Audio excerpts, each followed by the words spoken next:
폴란드 국경에서 무언가 어두운 일이 벌어지고 있습니다.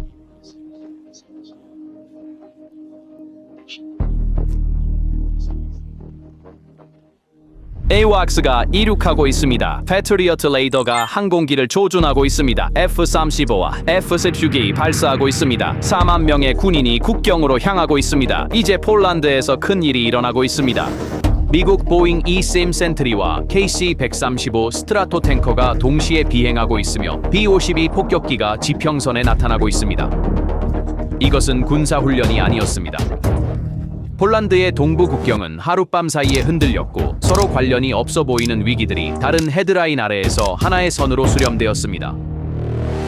모든 것은 9월 10일 밤 러시아제 무인 항공기가 폴란드 영공을 침범하면서 시작되었습니다. 러시아 드론은 단순한 금속 덩어리가 아니었습니다. 그것은 유럽의 안보 나토 제4조 그리고 미국의 거대한 항공기를 촉발한 사건이기도 했습니다. 러시아 드론이 폴란드 영공과 제슈프의 나토 기지 위를 비행한 것은 유럽 안보에 내재된 메시지였습니다. 이 공격은 바르샤바와 나토에게 항법 오류로 해석될 수 없었습니다. 도널드 투스크 총리는 의회에서 일어나 그의 나라가 제2차 세계대전 이후 가장 가까운 시점에 공개적인 갈등에 직면했다고 선언했습니다.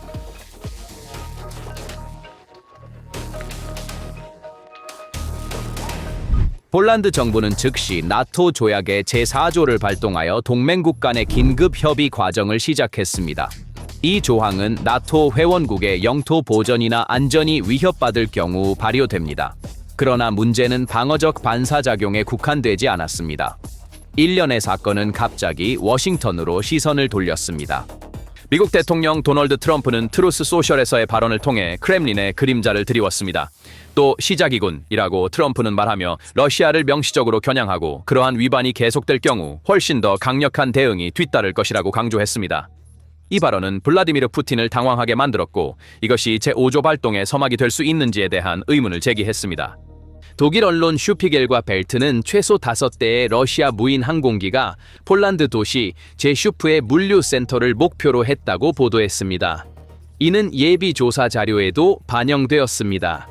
네덜란드 F-35와 폴란드 F-16은 위험한 경로에서 러시아 드론을 격추할 수 있었습니다. 그러나 19대의 드론 중 4대만 격추되었습니다. 패트리어트는 목표를 포착했음에도 불구하고 발사하지 않았습니다. 바로 이 순간 대형 미국 항공기가 폴란드 상공에서 목격되었습니다. 미국 보잉 E-3 센트리와 KC-135 스트라토 탱커 항공기가 그 나라에 도착했습니다. 9월 10일 아침 사브 340 AEW 항공기도 폴란드 상공에서 목격되었습니다. 보잉 E-3 센트리는 보통 약 10km의 고도로 비행합니다. 이는 방영 400km 이상 31만 2천 제곱킬로미터의 공역을 감시할 수 있게 합니다. 바로 이 순간 소셜미디어에 B-52 폭격기가 북대서양 상공을 비행하는 이미지가 퍼지기 시작했습니다. 공식적인 확인은 제한적이지만 미국이 올해 반복적으로 수행한 또 다른 폭격 순환이 유럽을 향하고 있다는 사실은 전략적 소통의 흐름과 완벽히 맞아떨어집니다. B-52 스트라토포트리스는 단순한 폭격기가 아닙니다. 그것은 하늘에 쓰여진 미국 전략 억제의 암호입니다.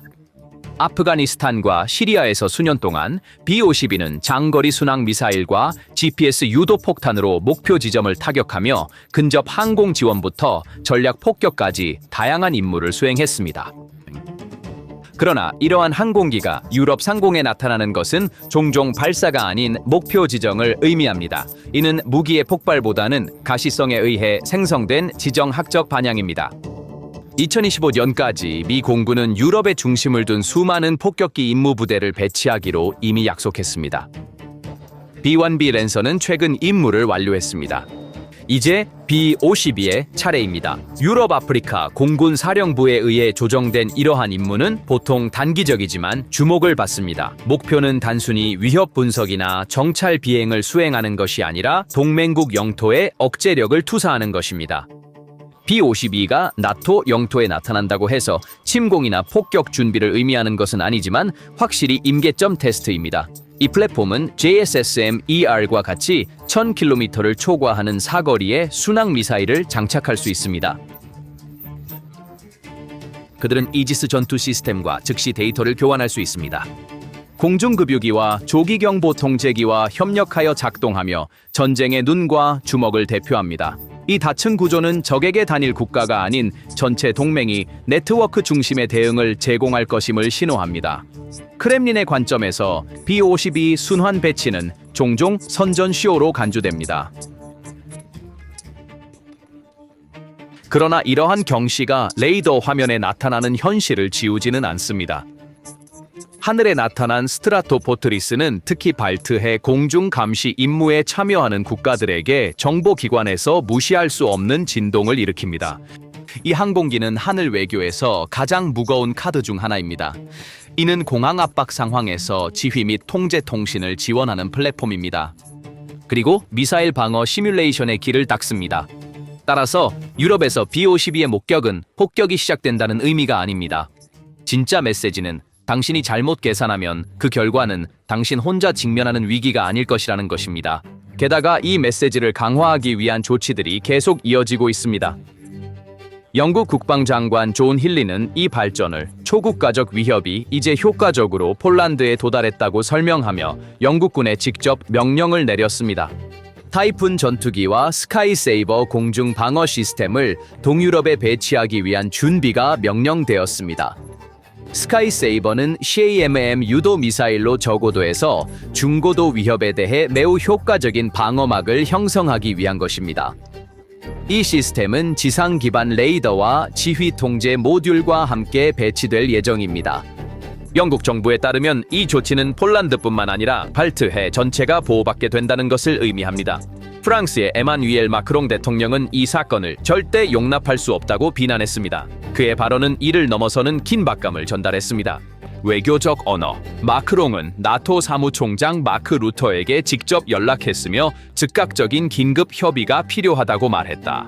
이 접촉은 제4조 절차가 폴란드에만 국한되지 않고 다자간 안보 조정 노력으로 발전할 것이라는 첫 번째 신호였다. 파리도 공중 조기 경보 및 통제 시스템 항공기를 제공하여 영공 감시 및 신호 정보 지원에 기여할 수 있음을 암시했습니다. 독일 국방부 장관 보리스 피스토리우스는 더 명확한 군사적 틀 내에서 베를린의 입장을 명확히 했습니다. 그는 드론이 국경을 침범했을 뿐만 아니라 명백히 무장되어 있었다고 말하며 이번 공격이 단순한 정보 침해가 아니라 운동 에너지를 위협하는 행동임을 강조했습니다. 피스토리우스는 베를린이 제4조에 따른 협의에 전폭적인 지원을 할 것이며 독일군이 공동 방공에 준비되어 있다고 강조했습니다. 특히 독일산 아이리스-T SLM 시스템을 발트 회랑에 배치하는 시나리오가 부각될 수 있습니다. 더 아일랜드는 중립 전통에도 불구하고 이번에는 수사를 강화했습니다. 더블린 정부는 이번 유럽 영공에 대한 공격이 대륙의 안보를 위협하는 침해라고 밝혔습니다. 아일랜드는 특히 정보 공유와 나토의 통신 인프라에 대한 기술 지원에서 역할을 할 것으로 예상됩니다. 집단적인 노력과 함께 폴란드는 방어를 가속화했습니다. 그들의 타격력, 공군 및 에너지 독립성이 동시에 성장하고 있습니다. 공군의 핵심은 22억 달러의 F-16 바이퍼 현대화로 2025년 8월 13일에 서명되었습니다. 이 패키지에는 AN/APG-833 AESA 레이더, 임무 컴퓨터 및 네트워크 중심의 기능이 포함되어 있습니다. 목표는 F-16을 F-35와 지상 요소와 같은 그림에 연결하여 저가시성 목표를 처음으로 더 날카롭게 보는 것입니다. 현대화가 국내의 WZL-2 비드고슈치 시설에서 수행된다는 사실은 연속성과 산업적 기여를 의미합니다. 이 조치는 영공 침해에 대한 C-트랙 문서 모델의 성능을 향상시키는 첫 번째 연결고리입니다. F-35 라인은 두 번째 연결고리입니다. 폴란드의 첫 번째 F-35A는 2024년 8월 28일 포트워스에서 공개되었습니다. 2026년부터 단계별 인도 계획이 마련되어 있습니다. 이 일정은 VIPR 업그레이드와 함께 5세대 4.5세대 협력을 표준화할 것입니다. 목표는 칼리닝그라드와 벨라루스 주변의 낮은 레이더 반사 면적 위협에 대한 첫 번째 탐지, 첫 번째 발사 체인을 단축하는 것입니다. 그 공백은 FAX 임시 솔루션으로 채워집니다. 이 첫 번째 배치는 2023년부터 운영 중이며 2025년부터 2028년 사이에 블록 20 표준으로 훈련과 24시간 순찰 부담을 공유하며 인도될 것입니다. 비즈나는 공중 방어의 상층에 있고 나로는 중층에 있습니다. 폴란드와 영국 MBDA 간의 협정은 국내에서 나로를 위한 1000개 이상의 카메르 미사일과 100개 이상의 발사기를 생산하는 것을 목표로 합니다. 네트워크는 필리카 플러스로 단거리에서 완성됩니다. 이 구조는 공격이 집중되는 밤 동안 기지, 도시 및 이동 부대를 위한 층별 방어막을 구축합니다. 현재 배치된 IBCS 아키텍처는 위스나와 나로를 단일 지휘 및 통제 시스템 해통합하고 나토로의 데이터 흐름을 단순화합니다. 대륙의 상층 방어막도 작동 중입니다. 레지코보의 이지스 어슈어 시설은 2024년 7월에 작전 가능 상태로 선언되어 동맹 방어에 준비되었습니다. 이는 폴란드와 나토의 탄도 위협에 대한 보호 우산을 두텁게 합니다. 수년간 크렘린이 반대해온 이 시설의 가동은 모스크바의 군사적, 심리적 경계선입니다. 첫 번째 나쁜 소식이 있습니다. 탄도 축에 더 이상 빈 창이 없습니다. 지상군의 초점은 화력 매트릭스로 이동하고 있습니다. 프레임워크 협정은 최대 486대의 하이마스 발사기를 상한으로 설정하고 있습니다. 옐츠 샤에시 현지화로 인해 대부분은 국내에서 생산될 예정입니다. 동시에 K-시리즈 호마크는 2023년부터 배치로 도착하고 있습니다. 2024년에 서명된 72개의 추가 발사기는 폴란드의 이중선 로켓 포병 구조를 강화했습니다. 이 듀오는 벨라루스 국경을 따라 짧은 시간 내에 밀집된 일제 사격 클러스터를 형성할 수 있는 능력을 의미합니다. 수발기 회랑의 첫 시간 비용이 증가합니다. 러시아인들에게 두 번째 나쁜 소식은 이것입니다. 단일 타격 충격 계획은 사거리와 탄두 유연성 앞에서 가치를 잃고 있습니다. 장갑의 두 기둥 에이브람스와 K2 116대의 M1A1SA가 현장에 투입되었습니다. 250대의 M1A2 SEP V3의 흐름이 시작되었습니다. 한국 측에서는 두 번째 대규모 K2 패키지가 2025년 8월에 체결되었습니다. 배포는 2026년부터 2030년까지를 목표로 하며 현지 생산 및 수명 유지 인프라가 동반됩니다. 이 그림은 HH-64, 이 아파치 주문과 일치합니다. 96대 패키지는 중장갑에 대한 근접 항공 지원을 24시간 제공할 수 있게 합니다. 공중 지상 센서 및 데이터 링크 호환성은 주야간 장갑 부대 배치를 용이하게 합니다. 러시아인들에게 세 번째 나쁜 소식은 폴란드 장갑차가 더 이상 혼자가 아니라는 것입니다. 헬리콥터 압박과 로켓 포병 매트릭스가 뒤따릅니다. 바다와 해안의 상황도 명확합니다. 미에츠니크 프리깃 프로그램은 삼척 다목적 함정을 목표로 하며 이 일정은 2031년까지 이어집니다. 방공 및 해상 지상 타격 능력이 최전선에 있습니다. NSM 해안 방어 함대가 해안에서 증가하고 있습니다. 콩스베르의 최대 계약은 폴란드에서 나왔습니다. 발트해에서는 단일 이동 체스 게임이 아니라 선 제어 접근 방식이 힘을 얻고 있습니다. 이것은 칼리닝그라드 주변의 해상 표적에 대한 지속적인 압력을 의미합니다.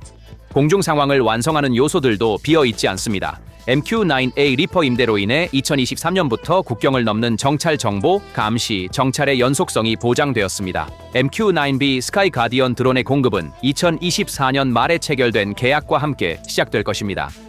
W1 샤시 다목적 헬리콥터는 현지 PZL 스비드니크 라인을 통해 생산되고 있습니다. 인도는 2029년까지 계획되어 있습니다. 이 3중 체제는 공중, 육지, 항구 보안 및 일일 경보 시스템에서 지속적인 감시 효과를 만듭니다. 그렇다면 모스크바는 어떻게 대응할까요? 크렘린의 첫 반응은 언제나 기술적 오류 서사로 돌아가는 것이었습니다. 공식 성명은 국경 침해가 의도적이지 않았다고 주장합니다. 그러나 이 수사 뒤에 숨겨진 것은 갈등 회피가 아니라 방역을 위한 기초를 찾는 것입니다.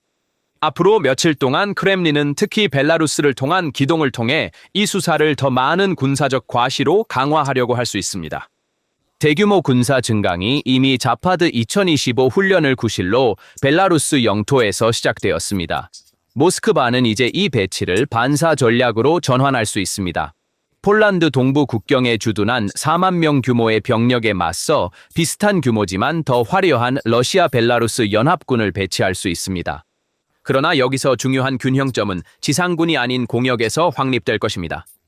벨라루스의 방공망은 러시아의 레이더와 연결된 S-300V4 및 S-400 시스템의 지원을 받으면 위협 수준을 높일 수 있습니다. 이 상황은 나토의 공중 감시 임무를 더 깊고 넓은 공중층으로 밀어넣을 것입니다. 탱커 비행 경로가 북쪽으로 이동하면서 신속 대응 경보 네트워크가 강화됩니다. 발트해 지역의 항공 통로는 더 엄격한 통제를 받게 될 것입니다. 특히 칼리닝그라드 지역이 이 방정식의 지렛대로 부상할 수 있습니다. S-400 시스템의 전진 배치는 레이더 교란과 접근 거부 지역 요소가 여기서 작동하게 될 것임을 의미합니다. 그러나 이것은 또한 발트해 상공에서 공중 우위를 강화하려는 동맹의 결의를 가속화합니다. 노르웨이, 리투아니아, 라트비아의 레이더 능력이 이 과정에서 중요한 역할을 할 것입니다. 크렘린의 고위험이지만 전형적인 기동 중 하나는 폴란드 벨라루스 국경에서 통제된 위기를 조성하려는 시도가 될 수 있습니다. 국경 사고 시나리오는 라디오 방해, 신호 교란 활동 또는 임시 통과 지점에서 민간인을 멈추게 하는 등의 하이브리드 방법을 통해 유발될 수 있습니다. 그러나 나토는 이 위험을 인지하고 있으며 바로 이 때문에 나토의 법적 체계 내에서 폴란드 군대의 규율 있는 배치는 가능한 도발에 대한 억제 보장을 제공합니다. 드론 공격이 반복되면 비행 금지 구역과 유사한 항공교통 필터링 아이디어가 나토 내에서 부각될 수 있습니다. 이는 우크라이나 영공을 직접적으로 포함하지는 않겠지만 민간 항공기로 식별되지 않은 항공기가 폴란드 국경에 접근할 경우 조기 개입 반응을 유도할 수 있습니다. 이러한 유형의 선제적 개입 정책은 국경 침해뿐만 아니라 잠재적인 시험 비행을 억제하는 것을 목표로 하고 있습니다. 한편 크렘린의 선전 기계는 가만히 있지 않습니다. 러시아는 밤새 발표된 성명에서 무인 항공기가 우크라이나에서 발사되었다고 주장했지만 폴란드 국방부는 기술 데이터를 통해 이 주장을 반박할 준비가 되어 있는 것으로 보입니다. 바르샤바에 따르면 UAV의 비행 경로는 폴란드 목표물에 직접 고정되었으며 이 정보는 나토 본부와 유럽 수도들에 전달되었습니다. 이러한 데이터 기반의 외교적 공유는 크렘린의 허위 정보를 약화시킵니다. 마침내 크렘린은 경제적 지렛대를 사용할 수 있습니다. 국경을 폐쇄하고 물류와 통행 경로를 제한함으로써 벨라루스 경로를 정치적 압박 도구로 만들 수 있습니다. 그러나 이것은 양날의 검입니다. 민스크 정권은 러시아의 모든 요구에 무조건적으로 따르는 상황에 놓여 있습니다. 그리고 유럽의 새로운 제재 패키지에 직면하고 있습니다. 벨라루스가 이 위기에 군사적으로 개입하면 경제적 비용이 클 것입니다. 그렇지 않으면 크렘린의 눈에 충성도 테스트에 실패할 것입니다. 다음에 무슨 일이 일어날 수 있을까요? 단기적으로는 폴란드 벨라루스 국경을 따라 더 빈번한 무인기 경보와 더 빠른 대응을 보게 될 것입니다. 공중 방어 시스템의 반응 시간이 단축될 것입니다. 중기적으로는 폴란드 상공의 현대 통합 공중 방어 네트워크가 동맹의 지원으로 강화되고 공중 조기 경보 및 통제 시스템 순찰이 강화되며 민간 항공 문서에 새로운 야간 프로토콜이 등장할 것입니다. 정치적 측면에서는 EU의 드론 벽과 제재 의제가 확대되어 우크라이나 문서와 통합될 것입니다. 러시아 측에서는 칼리닝그라드와 벨라루스를 중심으로 더 많은 훈련과 정보 작전이 보일 것이지만 공중에서는 실수 방패 뒤에 쉽게 숨을 수 없을 것입니다. 나토에서는 발트해와 중앙 유럽의 지상 기반 방공 시스템의 추가적인 순환 배치가 이루어지고 있습니다. 폴란드의 4만 명 규모의 방어선은 병력 순환의 새로운 표준이 됩니다. 미국 측에서는 폭격기의 가시성이 간헐적이지만 반복적인 리듬으로 자리 잡습니다. 매일 밤 경보가 울릴 때마다 준비된 패키지 메시지가 업데이트됩니다. 그래서 상황은 명확합니다. 크렘린은 현재 정치적 책략과 군사적 반사 신경 사이의 좁은 길을 탐색하고 있습니다.